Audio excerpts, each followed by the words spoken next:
Okay, what's up, everybody? Good morning. Welcome to a Saturday game day edition of Morning Scone, presented by Brock Baton Rouge Orthopedic Clinic. Need an orthopedist? You go to Brock. Parish Construction and Roofing. Need a roof? You call Parish. Also brought to you by Unique Physique, uniquephysique.com. Restored Motions, restoredmotions.com. As we mentioned, Unique Physique, of course, semaglutide, tirzepatide, the once-a-week injections for weight loss. So if you're interested, do the whole thing over telemed, and they can ship your medicine anywhere in the country. So even if you're outside of Baton Rouge, you can still use Unique Physique. Lowest prices, never any contracts, Unique Physique and uniquephysique.com. And, of course, Crystal Poche, crystalpoche.com. If you have pain, book a session with Crystal Poche. She'll get you out of it. Okay, y'all, it's game day, LSU-UCLA. Hope your Saturday's off to an awesome start. Line keeps dropping a little bit. It's down to 21. It was 24.5 basically all week on Friday. Dropped down to about 22, 22.5. Now I'm looking at 21. So you have sharp money coming in on UCLA. I don't know that that's as much a play on UCLA as it is a play against an LSU team, which just hasn't looked impressive through 3 weeks. LSU's passing offense has been very good, but an inconsistent rush offense, defense that has been prone to give up big plays in the run game. I would recommend, if you're interested, if you have time this morning before LSU and UCLA kick off, to go watch Locked on LSU today. I'll give you a little teaser here. So I was looking at LSU's run defense. All right. For as much as we've talked about the bad run fits and the run defense and all that stuff, LSU is currently 89th in the country in rush defense. Okay. So look, Bailey, over under on 60-yard touchdown runs. Here you go. Listen, Bailey, you'll appreciate this. Okay. So LSU is 89th in the country in run defense. An average of 154 yards a game. That's not good objectively. So through 3 games, I know this is numbers, but just follow me here, right? It's going to make sense. Through 3 games, LSU's given up a total of 462 rush yards. 208 of that is on 3 rushes. The 75-yarder, the 67-yarder, the 66-yarders. Those 3 long touchdown runs account for 45% of the rushing yardage LSU has given up on the entire season. Through 3 games, those 3 runs are roughly half of the rushing yardage LSU's given up. I mean, the answer is very easy here. I'm not saying executing it is easy. I'm saying the answer is easy. Don't give up 70-yard touchdown runs, and your run defense has actually been pretty good. Now you've given them up. So you look and you say, well, is it bad run fits from the defensive line? Is it bad tackling in the secondary? Is it teams keep pounding away, then they get the crease and break the big one? Even if they do find a crease at the line of scrimmage, like the 75-yarder, the thing is, like, you got to do there what we've talked about in the past defense, which is, I know you're going to give up receptions and yardage. Just don't let the 20-yard reception become an 80-yard touchdown, right? Get the guy on the ground. So similar here. There's going to be times where they run the ball and they have creases and they find room, but don't let that become a 75-yard touchdown run. Make the play at the second or third level of your defense, and that's what they got to do. So that's really kind of one of the things I'm looking for today. Anyway, talk a lot about that in today's episode of Locked on LSU, so y'all catch that. All right, let's say some good mornings here. Hey, Ricky Lambert, good morning. Bailey C., I read that one. Trivia Carter, Ray Murphy, Danny Braywick, what up, y'all? Good morning. Me and the kids are at Baton Rouge. Should be a great day. Awesome. It's going to be hot, man. Make sure y'all bring plenty of water. Stay hydrated, especially if y'all going in the stadium today. Charlie, good morning. Toki Doki, what up? Ryan Stadler, let's go. Devin Kelly, good morning. Go Tigers, about to head to our tailgate. Take my son to the game. Awesome, dude. Hope y'all have an awesome day, man. Love to hear that, man. Create memories he'll remember forever, dude. I remember that as a kid. I'm sure you do as well. But, going to games with Dad. I mean, I remember being like little when we were living in New Orleans still, man. We get up on Saturdays. We drive up. My dad had some friends that tailgated on the old front 9 right there on Nicholson and at the clubhouse of the golf course, which was right there on Nicholson. And in the park, they had a parking space right there. We used to park in there and had a one of those big vans. It was painted like tiger stripes, purple and gold tiger stripe van. We used to tailgate with them Some great memories, man. So your son will remember that too. That's awesome. Kelly Gross, Chef, what's going on? 22504. Tiger Diver from a field in West Texas. Who we betting today? I'll run through the bets if y'all want them. So here's what I'm on. We've got, here it is. All right. So from Phil Steele on AFR, we're going with Cajuns plus 2.5. Georgia Tech plus 10. South Florida plus 17. Oklahoma plus 6.5. And Baylor plus 2. Also, I got a money line play on Florida, Southern Cal, and Kansas State. Those are games that Phil liked the side but didn't necessarily like the spread. So Florida, USC, K-State money line parlay. And then, of course, Lee Sterling was on AFR the other day, gave his plays. He likes Clemson, minus 18. UVA, Coastal Carolina, under 52.5. Navy, plus 9.5. He likes LSU, laying the big number. And Colorado State, minus 8.5. So, got sweet tickets today. Haven't been to a game since 2022 Bama. All right, Bailey, enjoy that, man. That'd be a good time. At least you'll be inside. Jake, good morning. I went to a Morgan Wallen concert in Knoxville at Neyland Stadium. Got to say, Tiger Stadium is way better. Can't stand Tennessee fans, mostly because of the fans. Anyway, go LSU. I'll tell you this, man.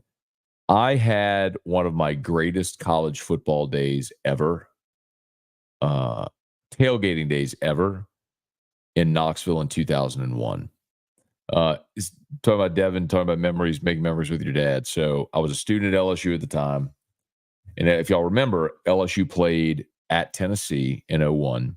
That was the Kelly Washington game. Kelly Washington went off for like 250 receiving, whatever it was. And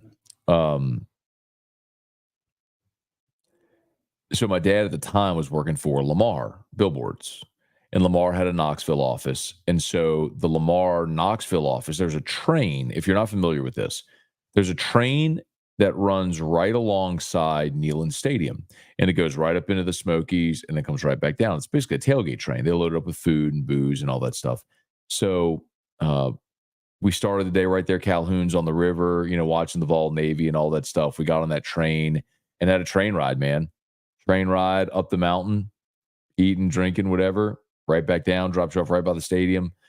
Went in. Game didn't go great for the Tigers. It was one of those ones where it got away. It was one where you felt like you were probably a better team than them, or you had a great chance to win it, but you just, some self-inflicted wounds, and Kelly Washington made some big plays, and you lost a tough road game.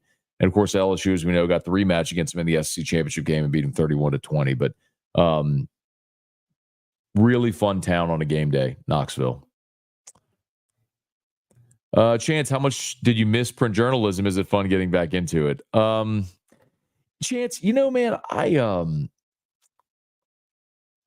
never thought I would do print journalism as a career. I always knew I'd do broadcast. I'd be on air somewhere. But like I am a strong writer. I mean, I've told you that before. I'm a strong writer. I did very well in print in the time I was in it. So it's been interesting dusting off the old AP style book and sharpening my tools again for print with LouisianaSports.net. But I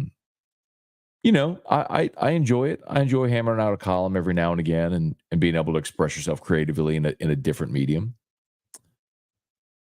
Brad, good morning. How did Eric Bieniemy's career regress from Chiefs to a bad UCLA team? It's a great question, man. I think he was trying to. If you're connecting the dots, I think he knew if he wanted to be a head coach, he had to get away from Andy Reid, and not to get away, but Andy Reid got all the credit for the Chiefs. Reid, Mahomes got all the credit.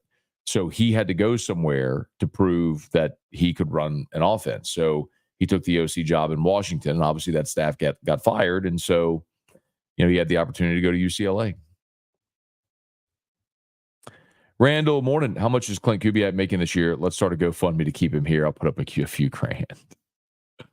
Ryan Stadler, Matt, does it not feel like this team can just eliminate the sloppy play, mental errors? They could be a very special team. So I guess you're talking about LSU. No, I don't think this can be a special team. And I'm not trying to be a Debbie Downer, but I think it's not just sloppy play. I think you have some real personnel deficiencies. Again, something else we talk about in Locked On LSU today. So I would highly recommend. It's a shorter episode. My weekend episode is only like 15 minutes, but I went through my 3 things to watch and then gave you a score prediction. And one of the things was the young experience.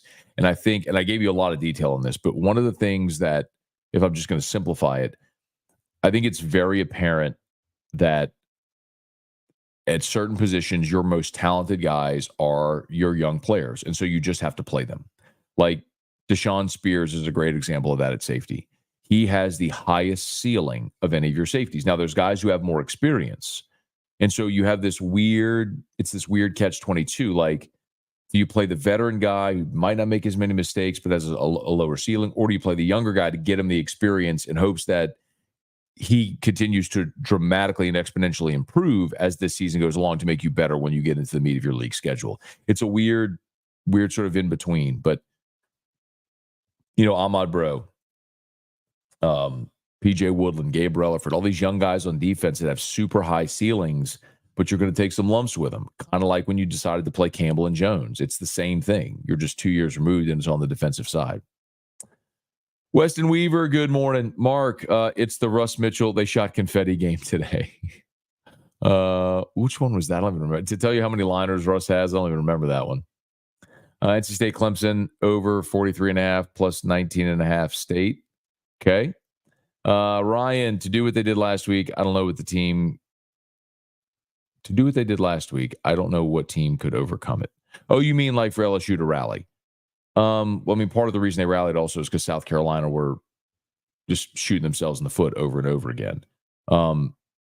It's funny for me to hear the South Carolina fans talk about how bad the calls were on the interceptions. I'm like, those were 2 blatant calls. I mean, the horse collar, he's grabbing Nussmeier. I mean, it is so blatant. It wasn't like he had his hand in there and let go. Like he pulled him to the ground by his horse collar. And then on the second pick 6, he blindside blocked him. I mean, they called a blindside block earlier in the game on LSU. Those are terrible, terrible plays by South Carolina. Make defense great again when it comes to cold plunge. Would it be more beneficial to plunge after your workout? Curious, I know nothing about it. So no, so one of the things that we've learned, science has learned, is that so people think post-workout you would cold plunge for like the anti-inflammatory effects, which is true. But as they've learned, that's only about 15% of the benefit of cold plunging. So if you think about it, after you work out, you're tearing your muscles, right? And so you need blood flow through your body to help repair, oxygen, blood flow through your body to help repair those your muscle damage. Well, when you get in cold water, everything constricts. So you're constricting blood flow. So it's actually counterintuitive to that end to cold plunge after a workout. So the better thing to do would be to plunge before you work out. Let your body let oxygen flow through your body. You burn all those calories, release those cold shock proteins, and then go work out. Rick Hess, good morning. Thomas Spencer, thanks for bringing back Scone. You got it, Thomas. Thanks for watching, man. We appreciate it. By the way, thanks to Curbside. If you missed it, Scone T returned this week. We're at Curbside on Government Street every Thursday, 7 p.m. Looking forward to that. And then obviously also thanks to Avid Inspection Specialists and Bayou Transformers, who are also sponsoring Scone and T. I mean, that's the reason we brought it back. We got some great partners on board. It just was a thing that for me and T-Bob to make the commitment to do it, it had to make sense, financially and everything like that. And, for Guarantee to commit the resources to it. So we got some great sponsors, great partners. So y'all help us spread the word about obviously Curbside right there on Government, Avid Inspection Specialists or home inspectors. So any type of inspection you may need. And of course, Bayou Transformers. Ryan Pike, they have to be saving Nuss read option keeper, right? Has to be a reason he hasn't pulled it at least once. Dog it. This is annoying me so much, man. I'm wondering if that's a timeout thing. I may just need a new camera. Maybe the wire on this camera is bad. Like every time I go live now, or every time I record something here, after about 5 minutes or so, 10 minutes, whatever it is, that camera does that.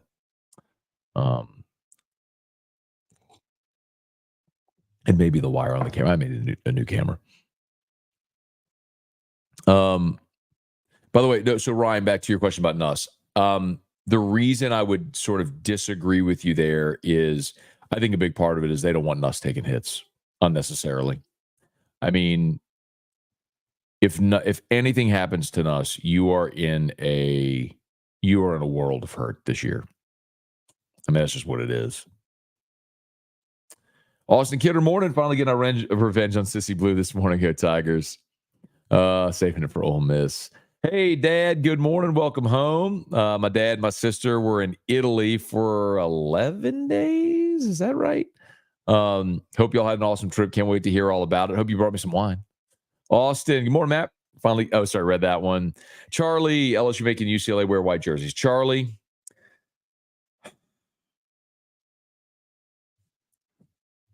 this is one of my kick rocks on AFR on Friday. It was my only kick rocks on AFR Friday. I am so legitimately upset about this.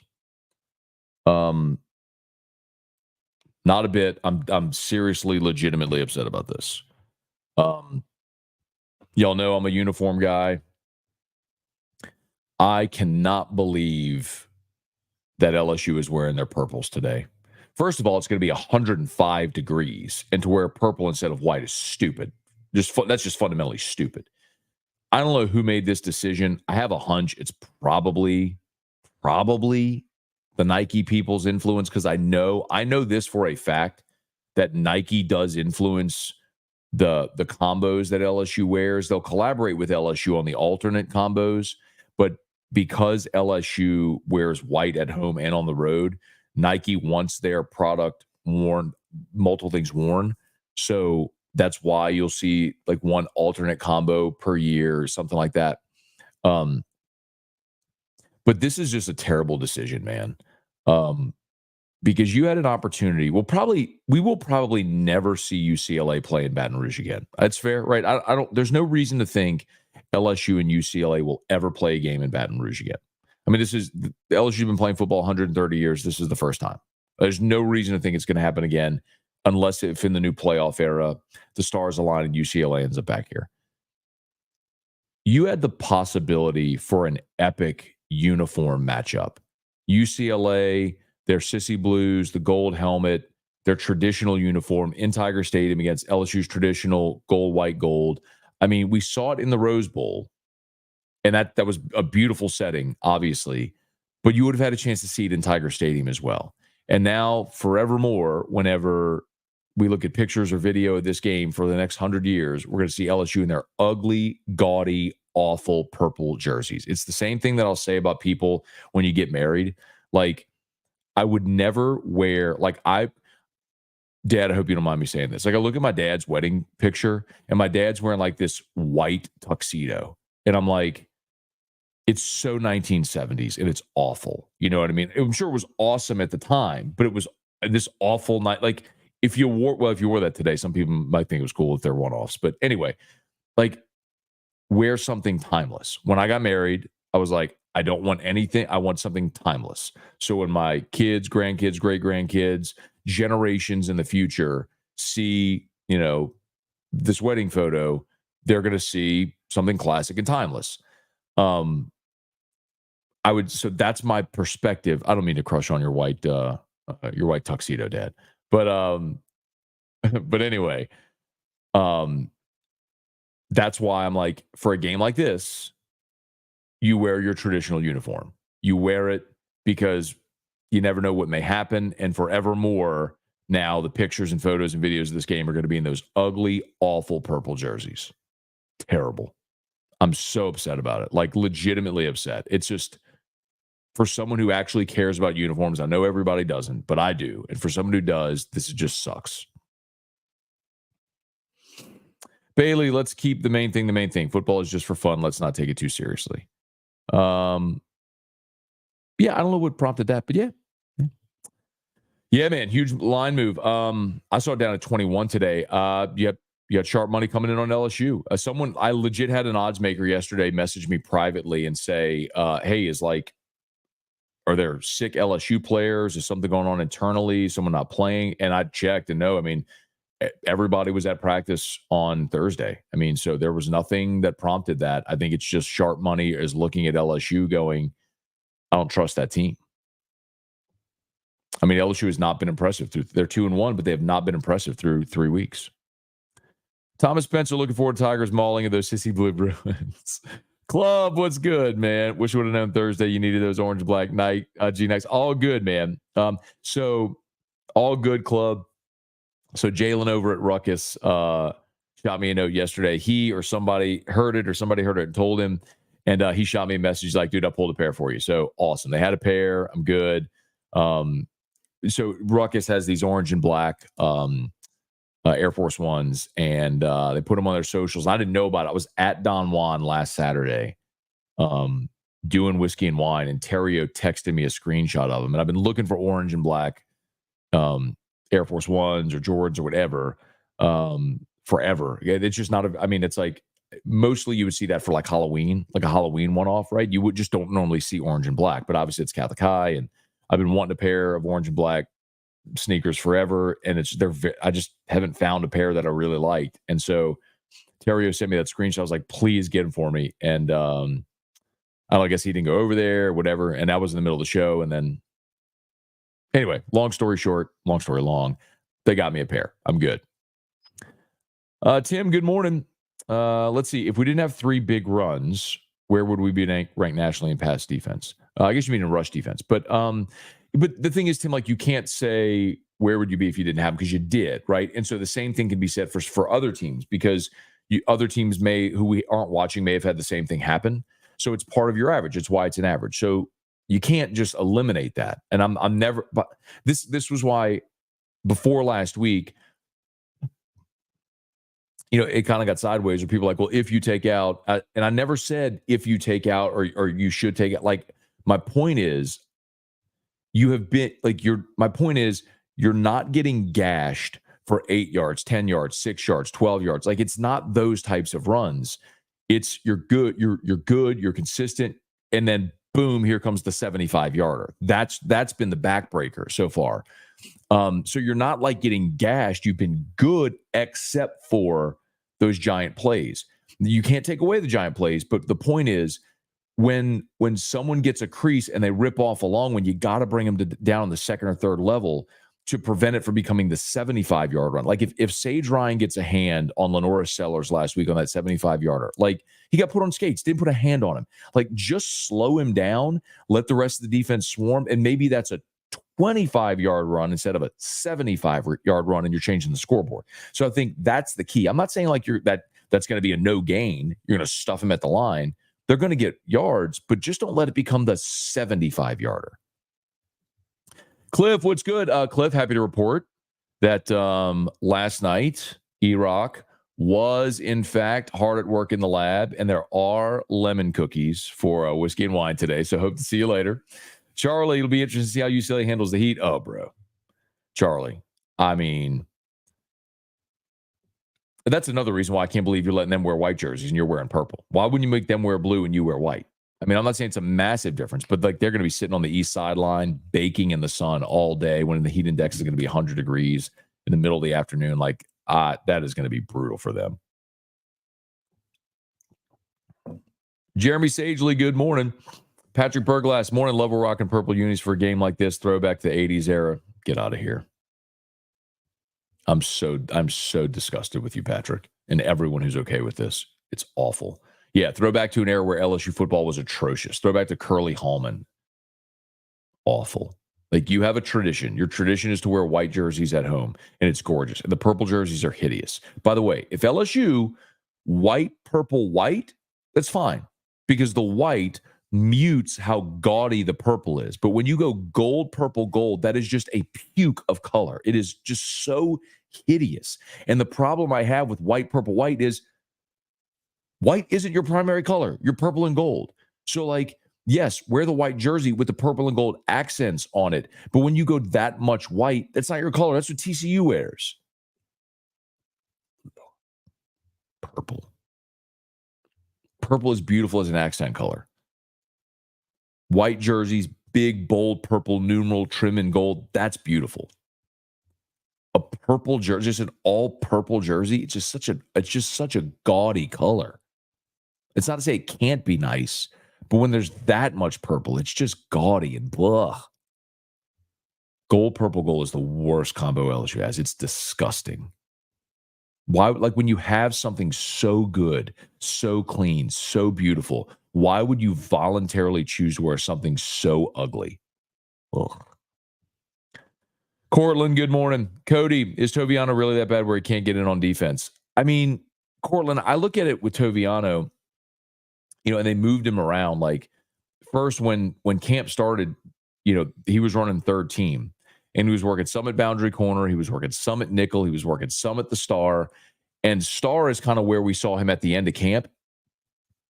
And truthfully, man, if you're kind of moving, like last week, they went more traditional 4-3 and Perkins played the Sam. So the star came off the field, like Major Burns came off the field. Toviano was kind of playing backup star. Well, if you're going back to a 4-2-5 and you have Perkins playing the star, which he may play today, like he played Sam last week, he may play star this week. So if you have Perkins playing that star role and Major Burns now is like the number 2 at star or goes back to safety, Toviano is still just the backup. So, yeah, man, I mean, Toviano was – let me check his snap count so far. Hang on one second, y'all. The interesting thing on Toviano, like he was on all of the by player.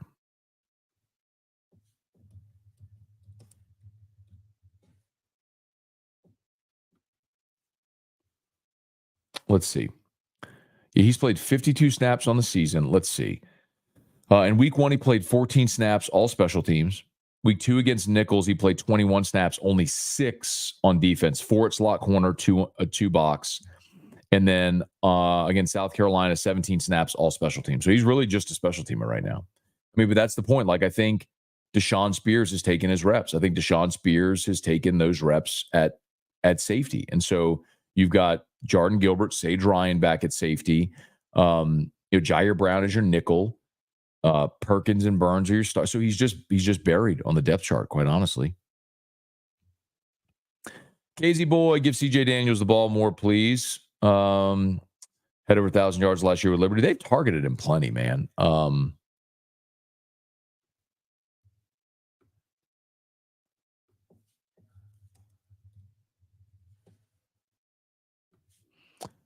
Daniels.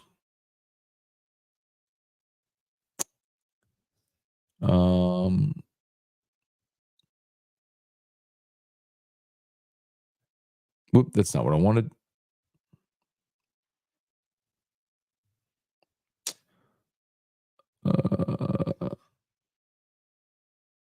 Interesting. Daniels is lined up in line 3 times, in the slot 39 times, and out wide 145 times. You want to talk about a big difference here that Chris Hilton will make? There you go, right there.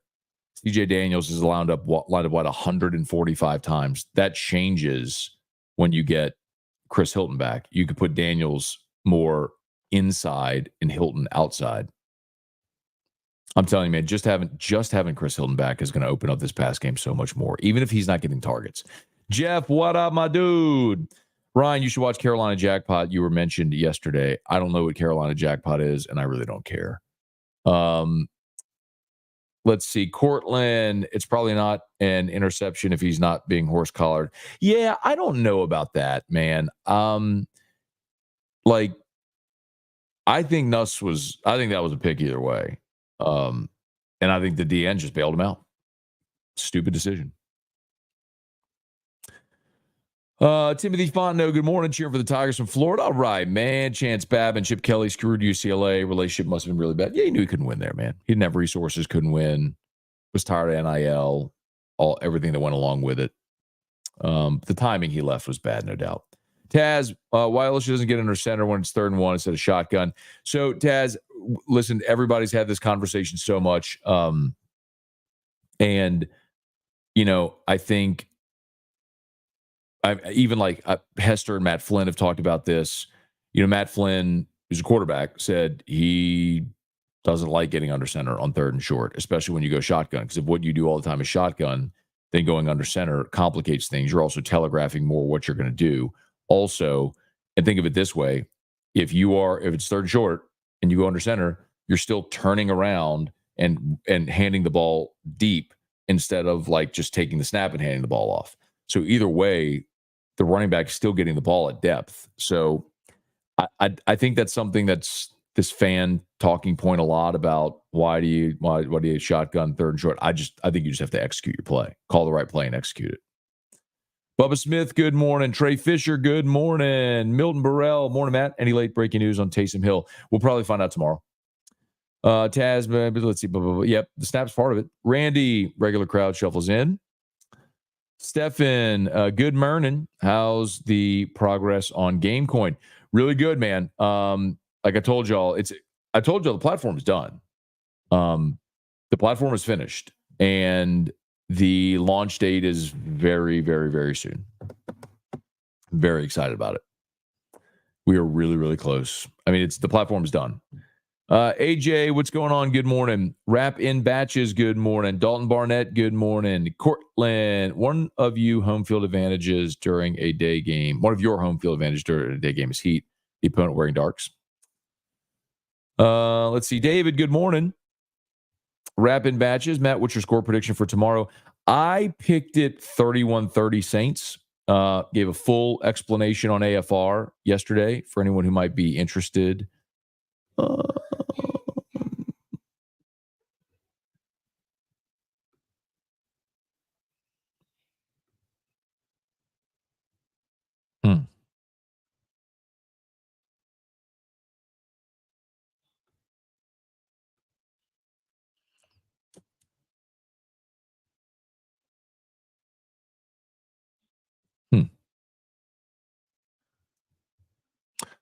Oh, Paul hadn't posted it yet.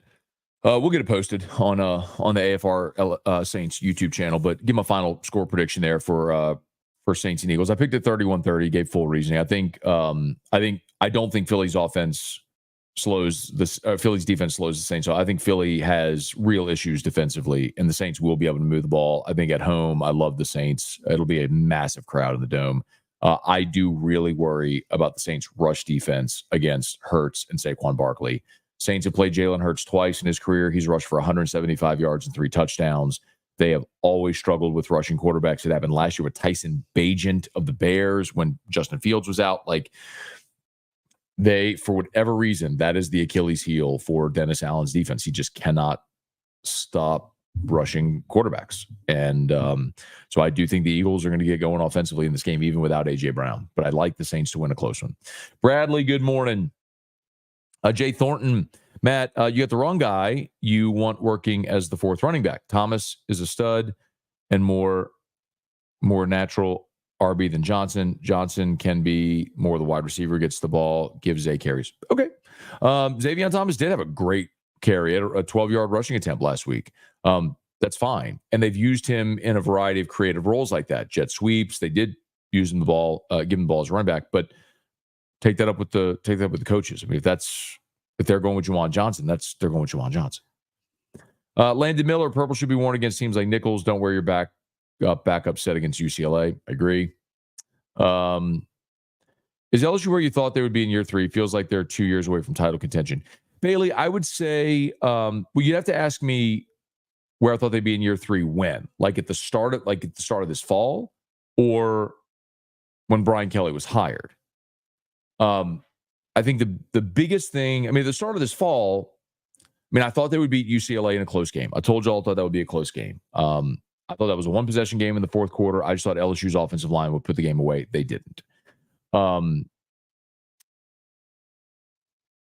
don't know how many more ways and times I could say this. I think Brian Kelly made a few really crucial mistakes early that have cost them development time. Not retaining Corey Raymond gutted your secondary. Because remember, while you hit on those portal guys, you still lost Eli Ricks, Dwight McGlothern, Radarius Jones, Demarius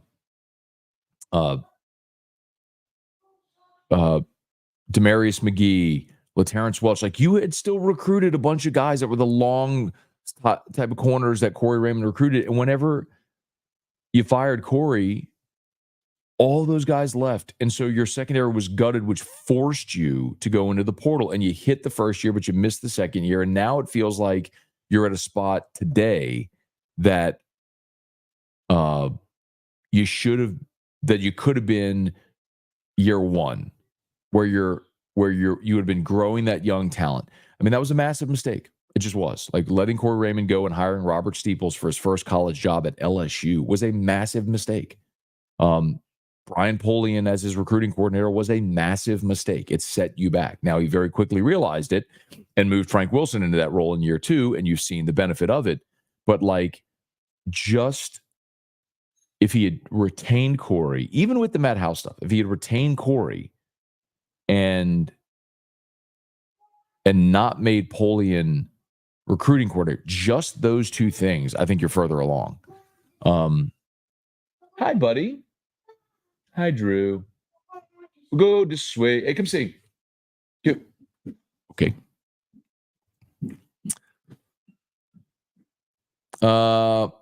Straw skill, show us your wedding pic, Matt. I have Erica in our. You can see right there, like, that's Erica in her wedding dress, but that's not our wedding pic. I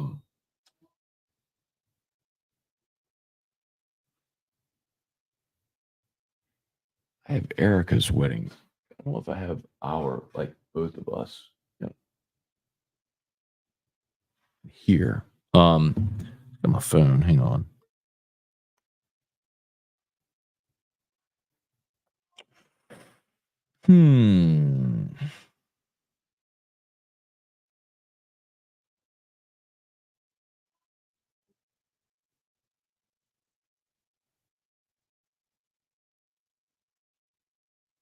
All right, hang on. I know Erica's got a picture.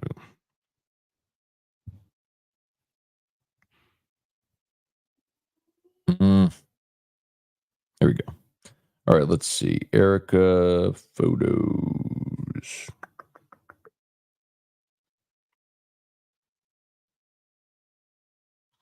Albums. All right.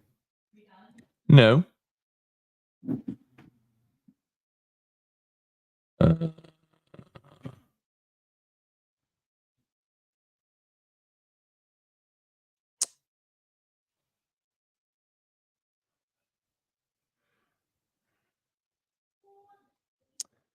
don't know why. Oh, well. I'll have to find it. Anyway. All right, please smash the like button if you would. Subscribe to the channel, Facebook, like the page, share the post. As always, shout out to Brock and Parrish. You need North Beach, go to Brock. You need Roof, call Parrish. Unique Physique, semaglutide, tirzepatide, it's weight loss shots, and Restored Motions, restoredmotions.com. They're all linked in the description on YouTube and tagged on Facebook. Wendell Norman, good morning. Landon Miller, purple with white helmets is much better. I agree. However, like, the white, purple, white in a vacuum is a good uniform combo. However, LSU's primary color isn't white. TCU is. TCU is white and purple. That's fine. White, purple, white is too much white for LSU. Like, white isn't one of your primary colors. Ryan, Matt, don't hate on the purple. No one does it better than us. That's factually inaccurate, Ryan. Purple is awful. LSU's purple jersey is awful. I will hate on it all I want. It is an ugly, ugly, ugly, hideous combo to go gold, purple, gold. It is too gaudy. You've got to mute when it's that loud. You have to have something to mute it, which is why the gold, white, gold with the purple numerals is perfect. You have a perfect blend of purple and gold, and you have one of the greatest traditions in college football of wearing white on your home field. Like, it's so stupid for anybody to, like, want this stupid uniform combo when it's ugly and you have something that is inherently cool and unique to you and your program. Like, it's your history and tradition. No, let's wear the ugly crap they wore under Curly Holman. That's what we should do.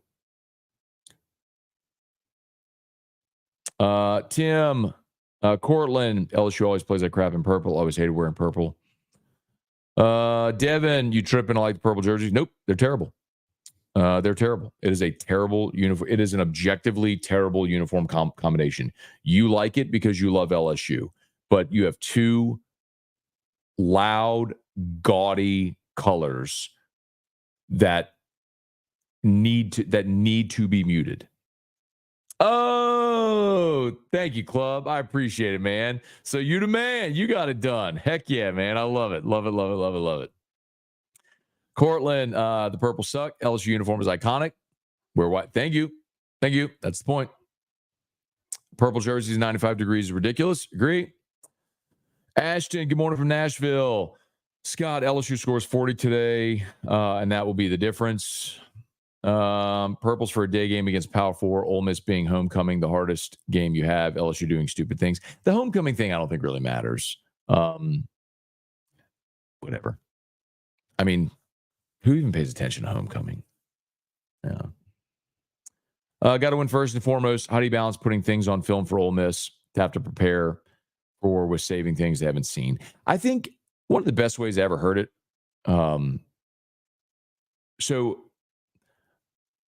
Gabe Fertitta, who's on staff at Florida State now, who was the head coach at Catholic, he's a brilliant coach. I mean, don't be misguided by the fact that he coached high school and is now a college analyst. Like, Gabe is a brilliant coach. Like, he can be a college football head coach at the highest level. Like, and he may follow that path. Like, he's on Florida State staff right now. He may become position coach, coordinator, like take that, whatever.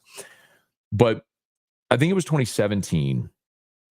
I think it was the 17 season. Might have been 18. But they knew there was a really good probability that they were going to end up playing Curtis in the state championship game, which ultimately they did. And so at the beginning of the season, every game, he told me this afterwards, but every game, they would put in one or two things every game to put it on film to show Curtis for an eventuality that they would be able to do something different off of that action in the state championship game. And they went and just outplayed Curtis and they played him in the state championship game, beat him, and outplayed him in every facet because they had put so many things on film. Like, they showed this formation with this action on film, and they did that intentionally to know that against Curtis, they were going to do this formation, this action, and then have a wrinkle. And they did it the entire game in all three phases and beat him handily. And it was so impressive. So my point is, to your question, I think every game there's an evolution. I don't think it's you're putting this on film and you're going to go run that exact same play. I think you're always putting things on film to evolve it in your next opponent, against your next opponent, even in game. That's why the best coaches can make adjustments in game.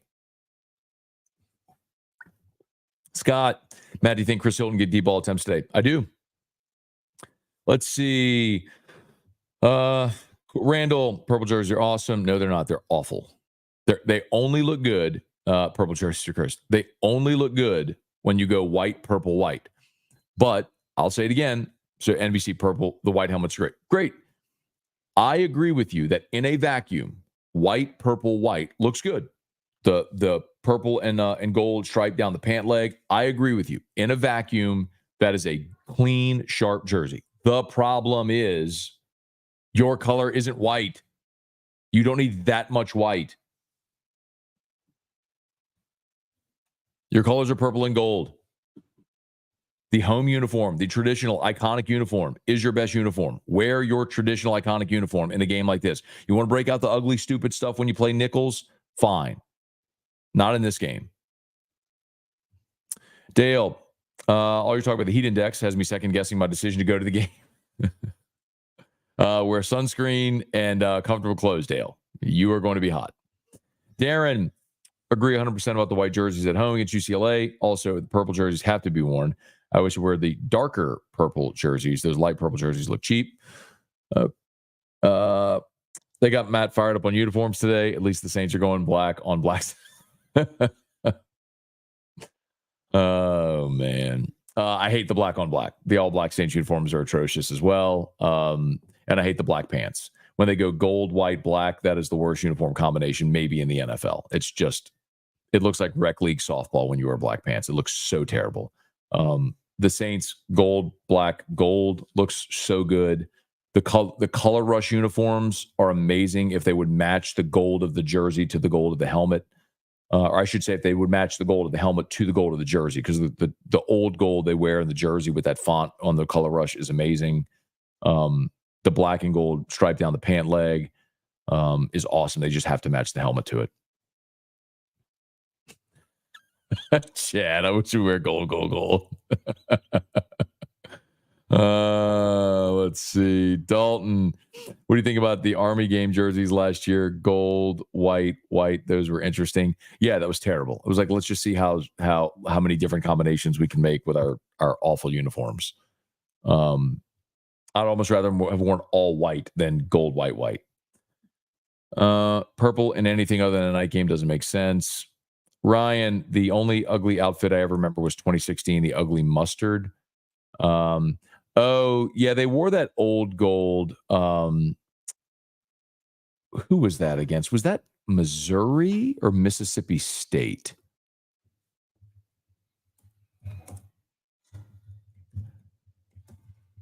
That would have been Mississippi State, wasn't it?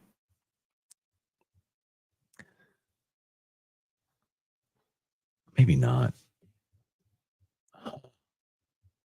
Trying to see images from that game. Yeah, that was it. It was Mississippi State when they went white, old gold, white. I didn't hate the old gold. It was kind of an homage to I think there's some old YA Tittle photos when LSU wore that color gold and they had the numeral on the helmet. So I think it was a little bit of a throwback in that respect. So I didn't hate that. And also on those uniforms, the jerseys were gold, but they went purple numerals. So you maintain your color scheme. If they had gone white numerals, I'd have told you too much white. Okay, we don't need to keep doing.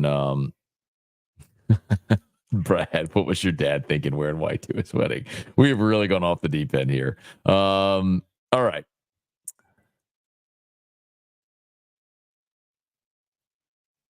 Cortland Gymnastics on SEC Nation. Y'all see the rings? I saw on social media last night.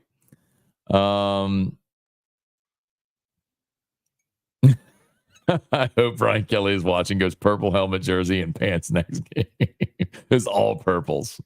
Irfan Sayad Gamogan. Yeah, this is cool. They're going to present the Heisman Trophy. So the officially presenting Jaden Daniels Heisman to LSU. So if you're not familiar, there's two Heismans. The player gets a Heisman and the school gets a Heisman to display. So they are officially presenting Jaden's Heisman to LSU today. Poor Chris Hilton finally gets to play. He's got to play while having heat strokes. Being yanked backwards caused. Okay, yeah, I think he had already thrown the ball. Corey, morning, Matt. Do you think this might be a get right game for the O-line or a run blocking issue, something that is simple fix? I think I hope this is a game where you see the run blocking get right. I think you're going to be a bigger, more physical team than UCLA.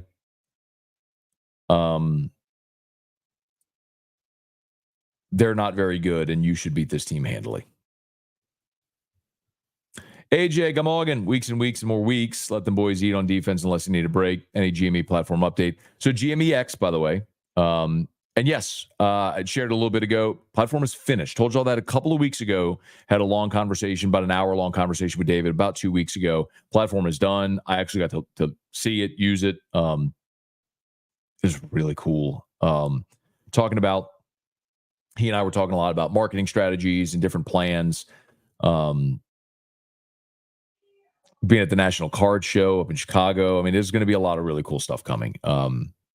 But David's always said he's never going to release. He'll release it on his timeline. Like, he was never announce a date where it was like until it was done, and he was relying on somebody else that could miss the date. So it's done now. It's like, just make sure that when it goes live, you're ready for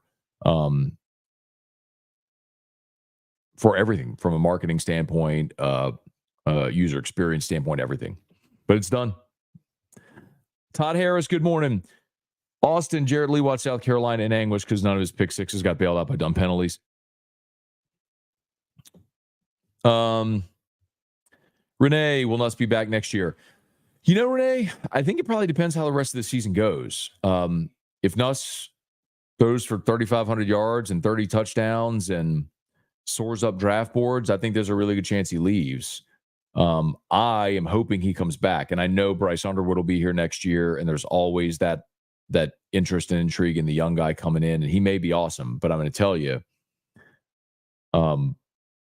look at Oklahoma. Oklahoma had Dylan Gabriel, who won 10 games for them a year ago. And they said, we're going to go with the young 5-star in Jackson Arnold. And they have really struggled offensively this year with Jackson Arnold. Meanwhile, Dylan Gabriel's up at Oregon and has them as a playoff contender. Mettenberger, good in his first year as a starter, awesome in his second year as a starter, his fifth year in school. Joe Burrow, good in his first year as a starter, otherworldly in his second year as a starter, won the national championship. Jaden Daniels, good in his first year as a starter, in his fourth season, Heisman Trophy, otherworldly as a fifth-year player, his second year starting at LSU. I always want more experience at the most important position in team sports. I would rather Nussmeier be back.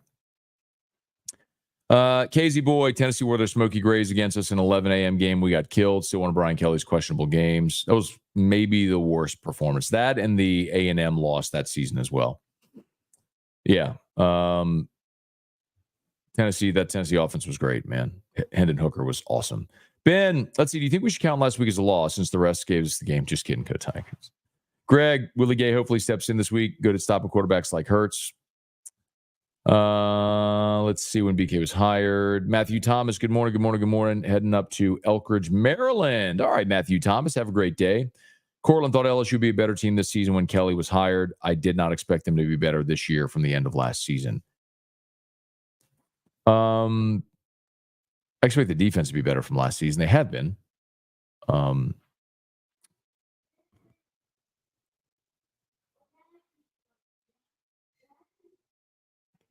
I think when BK was hired, we probably looked at it and said, Miles won a championship in year 3. Ogeron won a championship in year 3.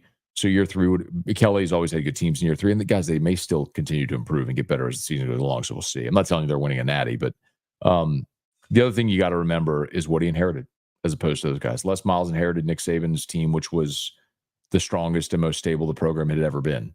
Ed Ogeron inherited a very stable situation from Les Miles. I know people roll their eyes and they forget that, but I've run through this so many times. Do you remember the 2016 team that Ed Ogeron inherited when they fired Miles?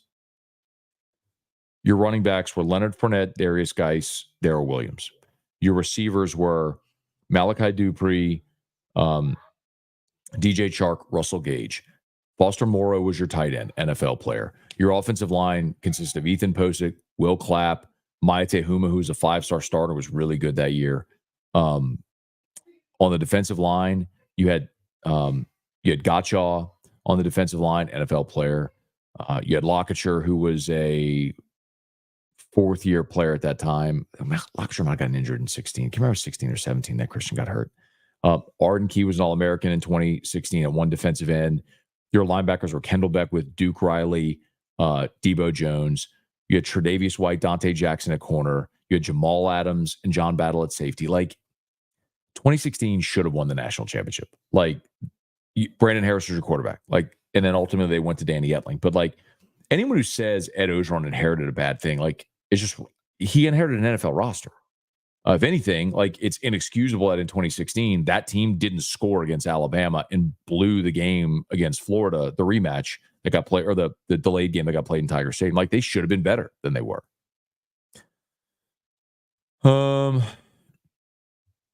We had Denver Harris, Deuce Chestnut, who were both 5 stars, but never could have showed out. Deuce Chestnut was not a 5-star. Do not get that twisted.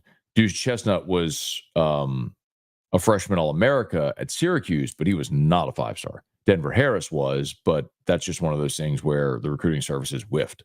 Super athletic guy, but only wanted to play press man coverage and didn't understand how to play cornerback. Brian Jones, what's going on? We need a stress-free game. I agree with you, man. We need an easy day today. Cortland, I adjusted my expectations for year 3 based on reality and starting from scratch. This is like year 1 all over again. Scott, my wife Bethany says you're being too dramatic about a jersey. She doesn't understand. That's totally Bethany's prerogative. And if she doesn't follow sports or care about uniforms, that's fine. I do, and I'm not being too dramatic. I think it's a big deal. Also, I don't want to see our DN playing nose tackle on first or second down anymore.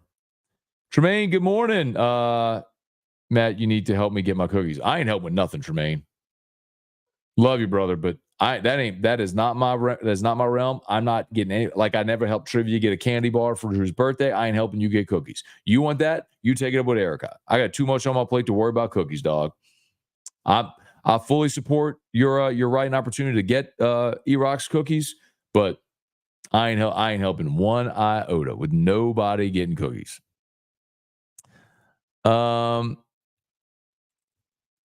Matt, info said Gino was quarterback Miami from 89 to 2002.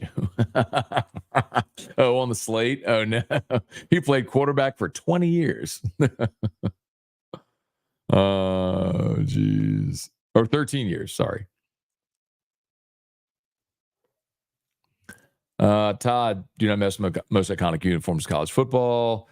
All right, I'm not doing any more. I'm not doing any more uniform combos. I like black jerseys with gold and purple in it. Absolutely not. Black is not part of your color scheme. That's an atrocious idea. Let's see.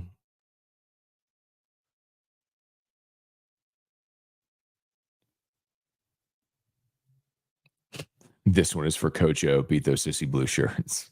Christian Bro, Notre Dame gold helmets and all purple inks. Yeah. How about the Kentucky game where they wore purple pants? That was 1995. Talked to Gabe Northern about that. He was one of the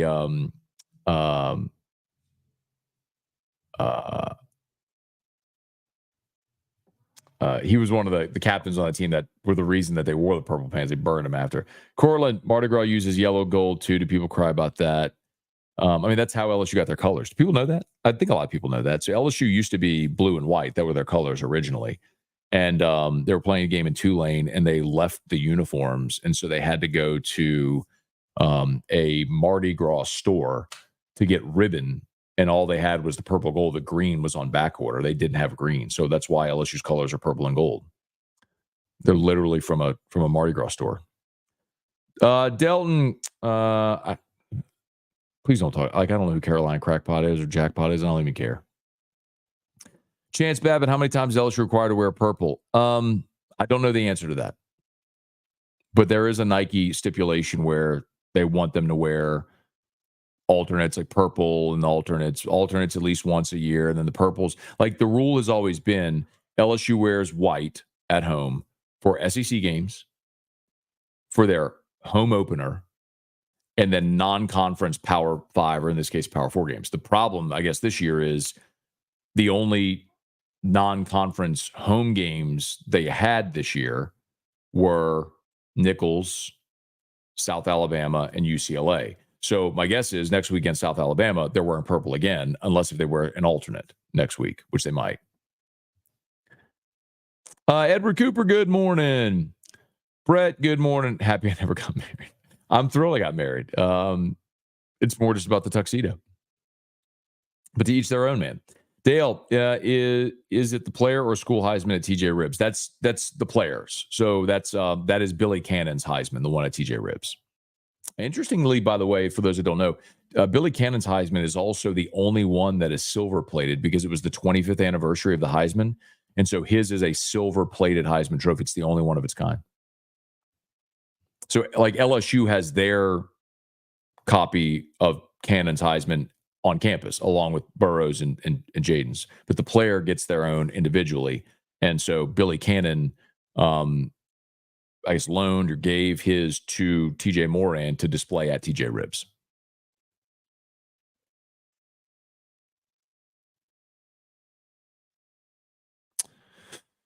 All right. Please smash the like button, subscribe to the channel. Abner Neal, good morning. Let's see, Cortland, what gives me pause about Nuss's potential for a second season, replacing a whole O-line, him not being a runner. Maybe. Go into the trend, get some of these young guys ready to play. Going like next year, you'll have DJ Chester as a second-year starter. Go into the transfer portal, get a starter. Tyree Adams will be ready to play. You're going to place a lot, no doubt. but get guys ready to go. Mac, excited for Monday night. Jaden Burrow, that's going to be really fun. Jonathan Martin, Tate Granger, Mortimer, Matt, hope we crush the Bruins today after the no-look Max Johnson game. Max Johnson throwing a pass with his back to the line of scrimmage was something. That whole roster in 16 was literally an NFL team. I try to tell people that all the time, make defense great again. When people default and they just assume Les had let the program erode, he didn't. The talent was there. They were incredible. He and Cam Cameron couldn't get out of their own way. If they would have modernized the offense at all, 2016 should have been a national championship team. I just ran. The whole team was NFL guys. It was an incredible roster. That Ed inherited a great situation, which is why 2017 was an excuse. Come see. All right. Hey, it's game day. What do we say? What do we say when LSU's playing? Go Tiger! How does Coach O say it? Go Tiger! What does Coach O say? That's it, money. Hey, no. How does he say it? How does Coach O talk? Yeah. You do it. Go Tiger! Say, hey guys. You do it. Watch video. Okay, can you say hi to Dad show? Hi, Dad. Hey, I have a question for you. Okay, so LSU and UCLA are playing today. Who's going to win today?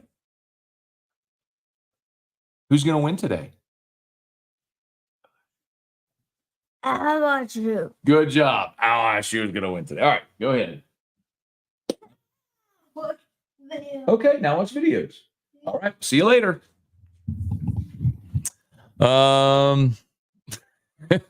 Terrio's Eagles 15-6 pick means the Saints are a lock and maybe the over. He picked the Saints to lose 15-6 with 3 safeties. Oh my God. Gino was great, man. Really enjoyed having him on yesterday. Let's see. All right, y'all. I know. How about that? Drew's wearing his purple jersey today. First of all, I didn't buy him the purple jersey. And I'm okay with it because he's not wearing a gold helmet and he's wearing khaki pants. That's okay. I have plenty of purple in my closet. That's fine. The purple jersey, gold, purple, gold is what's bad. When people turn around and point out, is the recruiting coordinator. Ed was great at recruiting kids. Ed never showed he could manage a roster, make the decisions who to recruit. Ed was a great recruiter. That was his superpower. He was a great recruiter and a great defensive line coach. Like that's objective fact. Like no one should ever dispute that. His problem was he was terrible at assembling a staff and he was terrible at culture, which is so odd because as an interim coach, he was so good at rallying everybody, but the culture of the program just eroded under him. Mark Allen. That was a line in Terrio's letter yesterday, which was hilarious. Anyway, all right, y'all, let's get out of here. Y'all have a great day. Kickoff here in 48 minutes from the 11 a.m. games. Really looking forward to a great day of football. T-Bob and I will be live at Don Juan for Whiskey and Wine as soon as the game goes final. So we hope to see a lot of y'all at Whiskey and Wine. If you can't be at Don Juan, make sure you join us on the 104.5 ESPN YouTube or Facebook page. Going to be a good day of football. Hopefully the Tigers get it done with relative ease today against the Bruins. Y'all smash the like button, subscribe to the channel, Facebook, like the page, share the post. All the sponsors are linked in the description on YouTube and tagged on Facebook, so please support our great sponsors. And remember, we'd love to help you out at Parish Construction and Roofing, parishbuild.com, parishbuild.com. All right, y'all have a great day. Go Tigers.